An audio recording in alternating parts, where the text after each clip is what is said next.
The Snorer, a West African dilemma tale. A traveler was traveling through the jungle, just walking along, and ran into another traveler, and they decided to travel together. It started getting dark. They could hear the animals. Some come out at night. Not a good idea to sleep there. They looked for a village to stay in. They came to a village and they came to the chief and they said, "Chief, could we stay here?" And the chief said, "Sure. You're welcome here. Just one thing. Do either of you snore?" And they looked at each other and they looked at the chief and said, "Snore? Do either of us snore?" Well, I don't. And the other fellow said, "I don't either. But why are you asking that?" "Well, because the people in my village, they do not like snoring.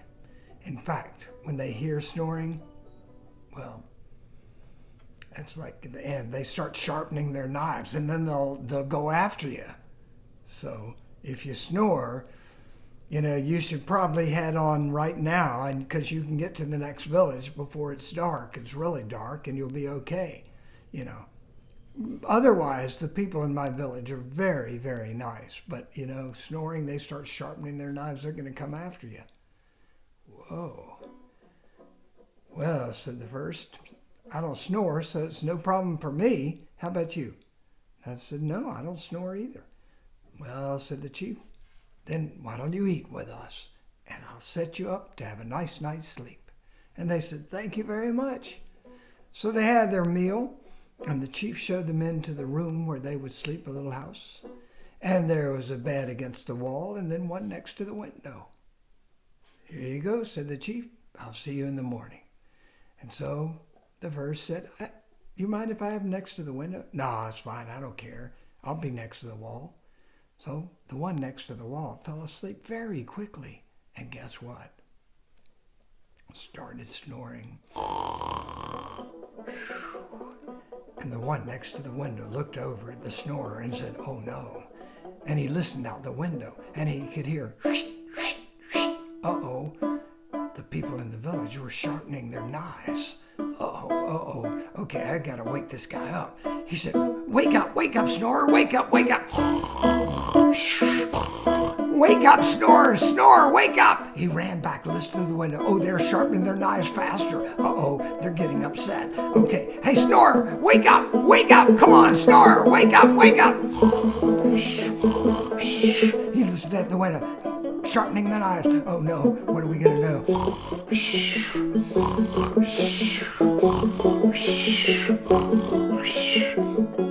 And the window sleeper, who wasn't sleeping, got an idea.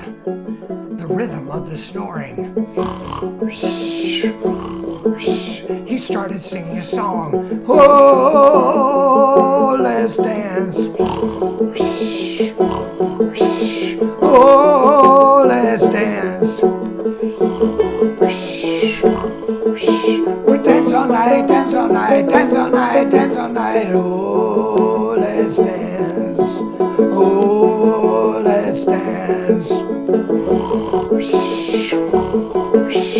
Oh, let's dance. Oh, let's dance."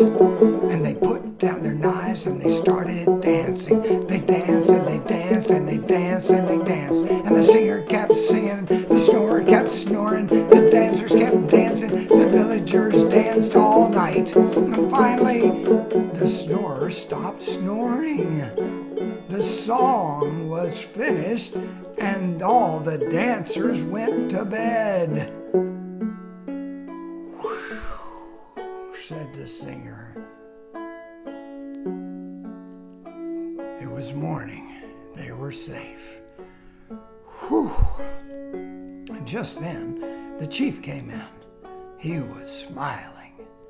And he said to the singer, "Wow, The music coming from your house, your sleeping house last night, made my people happy. That is the best singing I have ever heard. The best dancing music. That was just fantastic. Here's a big chunk of gold for that wonderful night. Anytime you are here, come back. Coming through, stay. Coming through, stay. We will have another dancing party. And just then, the Snorer started waking up. The chief still smiling said, "See ya." The chief left. And the Snorer looked at the singer and said, "Where'd you get that gold?" "This is unbelievable. It's unbelievable. The chief just gave me the gold." "Why did he give you gold?" "Well, the reason he gave me gold was because I sang a song and they danced to it and they loved it. They loved the song." "Well, why in the world did you sing a song?" "Well, I sang a song because, you know what? You snore. You said you don't snore, but you snore. As soon as you fell asleep, you started snoring, and not just light snoring, like loud snoring. And everybody started sharpening their knives. I was trying to wake you up. I was in a panic. I was trying to wake you up. I shook you and shook you. You snored harder and louder." Well, wait a minute, though. And they didn't kill us, though, or they didn't come after us or anything, right? No. See, that's when I made up the song. You were snoring, and so I made up a song that went with the snoring. And so they put down the knives and they started dancing. They didn't come after us at all. Wow, that was a lucky night, wasn't it? Yeah, it sure was. Phew, no kidding. Let's walk. So they started walking along again. And after a while, the Snorer said, "You know, I've been thinking. You know, I think I should get that gold." And the singer said, "Excuse me?" And the Snorer said, "Yeah, well, you know, the reason it all happened is because I snored. If I didn't snore, you wouldn't have made up a song, and nothing would have happened. We wouldn't have the gold. You wouldn't have the gold. So I should have the gold." "You should have the gold? You were snoring. They nearly came after us with sharp knives." "But they didn't. And I was snoring and you were singing. So I started it all. I should get the gold." And the singer said, "No way! I should get the gold. The chief gave me the gold. It was my song, my wonderful song that got them dancing. That's why it was such an amazing night. I should get the gold." "No, I should," said the Snorer. "No, I should," said the singer. "No, I should," said the Snorer. Well, this tale from Nigeria ends right there. It leaves it to the listener. What do you think? Who should get the gold? The Snorer or the singer? I don't know.